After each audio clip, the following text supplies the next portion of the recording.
Qu'est-ce qu'un phénomène surnaturel? Et si on pouvait prouver que le surnaturel n'est rien de plus qu'une manifestation de ce qui est déjà présent dans l'esprit?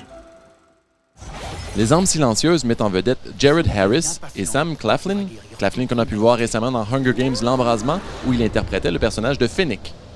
Le film est réalisé par John Pogg, qui n'est pas étranger des films d'épouvante, ayant écrit Le Vaisseau fantôme et la suite du film En quarantaine. Il s'agit de sa deuxième réalisation. Les Âmes silencieuses devait être un film qui vous donne la chair de poule. Pour tous ceux qui aiment les films d'esprit et d'épouvante, celui-ci offre tout ce qu'il y a de mieux dans ce genre de film.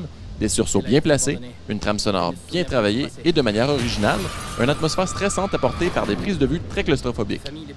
Le réalisateur a choisi de nous coller à l'action, ne nous laissant pas de place pour respirer, ce qui rend les sursauts beaucoup plus efficaces. C'est un film qui devrait satisfaire sa clientèle à l'estomac solide. Ne la regardez pas dans les yeux. Ne lui parlez pas. C'est énorme! Tu sors jamais avec un seul mec à la fois? T'as renvoyé tous les autres alors? J'ai fait du ménage.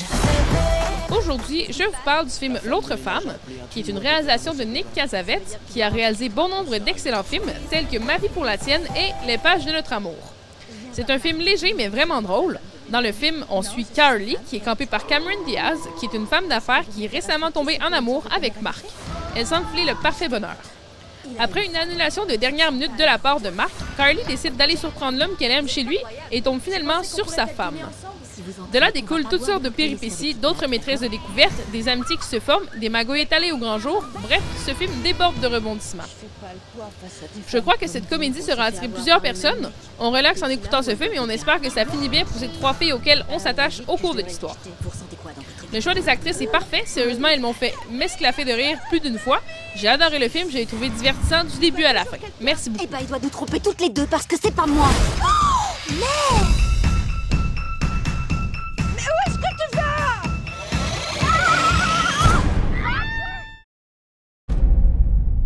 Lieutenant, pour cette mission, il nous faut la crème de la crème.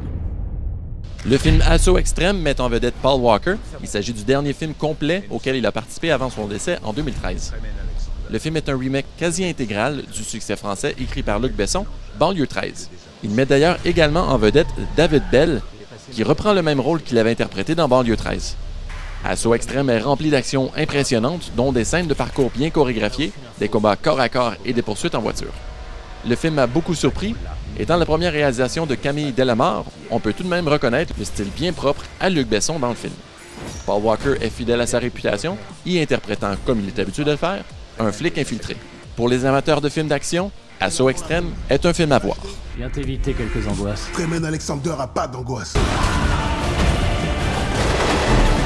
La semaine prochaine, vous pourrez voir l'extraordinaire Spider-Man 2 en représentation spéciale le jeudi 1er mai.